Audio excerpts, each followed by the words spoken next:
Welcome to Naveen TechHub. In this hands-on AWS tutorial, we are going to create our first Amazon S3 bucket from scratch. This is part 1, where we will focus on bucket setup, basic security settings, default encryption, uploading your first file, and safely sharing files using a pre-signed URL. If you are new to AWS or preparing for cloud interviews or certification, this video will help you understand S3 in a practical way. By the end of this video, you will know how to create an S3 bucket, choose the right AWS region, understand object ownership, block public access, enable basic protection settings, upload your first file, understand storage classes, and share files securely. The goal is not just to click buttons, but to understand why each setting matters in real-world cloud projects. Let's start with bucket creation.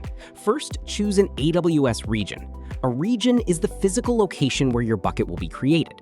In real projects, you usually choose a region close to your users or applications because it can affect latency and cost. For this beginner tutorial, we will use a general purpose bucket because it works for most common use cases. Also remember, S3 bucket names must be globally unique across AWS. Use lowercase letters, numbers, dots, and hyphens only. Plan the name carefully because bucket names are permanent. Next, we look at object ownership. AWS now recommends keeping ACLs disabled. ACL means Access Control List, which is an older way of controlling access to objects. When ACLs are disabled, the bucket owner account owns all objects uploaded into the bucket. This makes access management cleaner and easier to audit. Instead of using ACLs, we manage access using IAM policies, bucket policies, and other modern AWS security controls. For beginners, the best option is to leave ACLs disabled. This is one of the most important security steps. Keep Block All Public Access enabled. This prevents anyone on the internet from reading your bucket or files by mistake. Many real-world cloud security issues happen because storage is accidentally exposed publicly. So unless you are intentionally building a public website or public file hosting use case, keep all public access blocked. Next is bucket versioning. Versioning keeps older copies of files when they are changed or deleted. It acts like a safety net and helps recover from accidental mistakes. Now let's look at encryption. For this tutorial, we use server-side encryption with Amazon S3 managed keys, also called SSE-S3. This means AWS automatically encrypts every object stored in the bucket, and AWS manages the encryption keys for you. This is simple, safe, and beginner-friendly. You may also see the bucket key option enabled. Leave it enabled because it can help reduce encryption-related costs.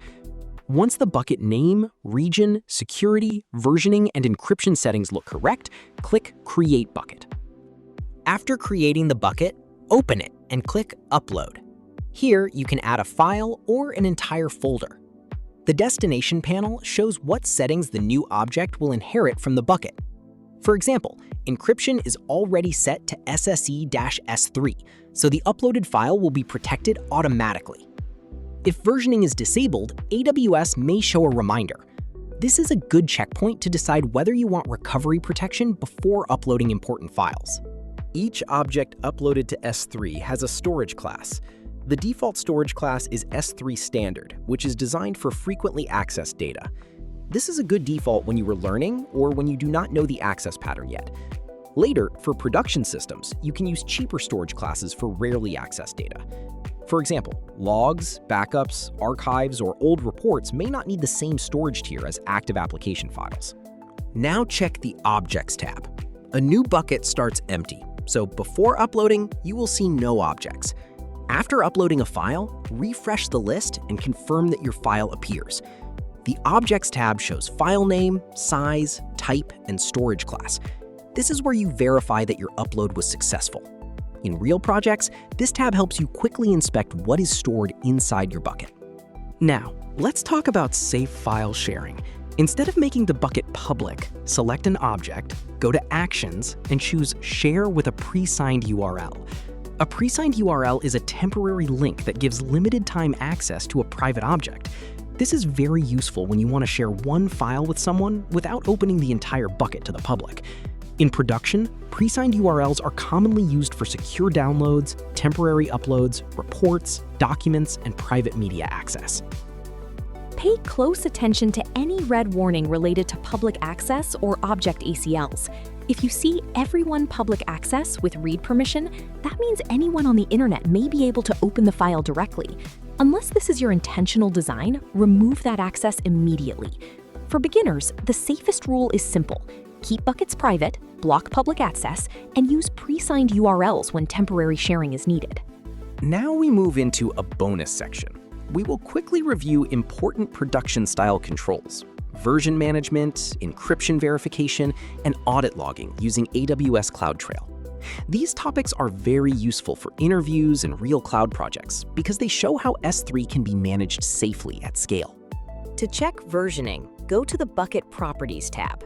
Here you can see whether versioning is enabled or suspended. If versioning is enabled, S3 keeps multiple versions of an object. If you suspend versioning, existing versions remain, but S3 stops creating new versions. MFA delete is another advanced protection feature that requires extra authentication before deleting versions, but it is off by default. For most beginner labs, enabling versioning is enough to understand the concept. To check versioning, deleting objects behaves differently depending on versioning. If versioning is off, deleting a file is permanent. You should double-check before confirming. If versioning is on, deleting an object creates a delete marker, but the older version can still be recovered. This is why versioning is important for important files, production data, and accidental deletion recovery. In real-world systems, versioning can protect teams from human mistakes and application bugs. Next, confirm your encryption settings from the Properties tab. In this tutorial, we are using SSE S3 with bucket key enabled. This is a simple and cost-friendly setup for beginners. AWS also supports other encryption options, such as AWS KMS keys and customer-provided keys, but those are more advanced. The key takeaway is this: always verify that your bucket has default encryption enabled before storing sensitive or production data. Now let's connect S3 with CloudTrail. CloudTrail records API activity in your AWS account. This helps you answer important questions like who created the bucket, who uploaded a file, who deleted an object, and when did it happen. While creating a trail, enable encryption for CloudTrail log files using SSE-KMS. Log file validation is also useful because it helps confirm that logs have not been modified or tampered with. When configuring CloudTrail, you can choose different event types. Management events track account-level actions, such as creating or updating a bucket. Data events track object-level activity, such as uploading, reading, or deleting objects inside the bucket. For a learning lab, enable both read and write events so you can understand how CloudTrail captures complete activity around your S3 bucket. Creating the trail, review the configuration carefully. Check the selected events, encryption settings, and logging options. Insights and network activity events are optional for this beginner tutorial, so we can skip them for now. Once everything looks good, click Create Trail. CloudTrail usually starts logging activity within a few minutes, and later you can use those logs for auditing, troubleshooting, and security investigation. Let's quickly recap what we completed in this tutorial. We created a general-purpose S3 bucket, selected the right AWS region, kept object ownership set to ACLs disabled, blocked public access, enabled default encryption, uploaded a file, checked it in the Objects tab, learned about storage classes, shared a private file using a presigned URL, reviewed versioning behavior, verified encryption, and started CloudTrail logging. This gives you a strong beginner foundation for using Amazon S3 safely. In Part 2, we will continue with uploading folders, lifecycle rules, and connecting S3 to an application. If this video helped you, subscribe to Naveen TechHub for more beginner-friendly cloud, DevOps, data engineering, and AI tutorials. Drop a comment if you got stuck on any step, and I'll be happy to help. Thanks for watching, and see you in the next part.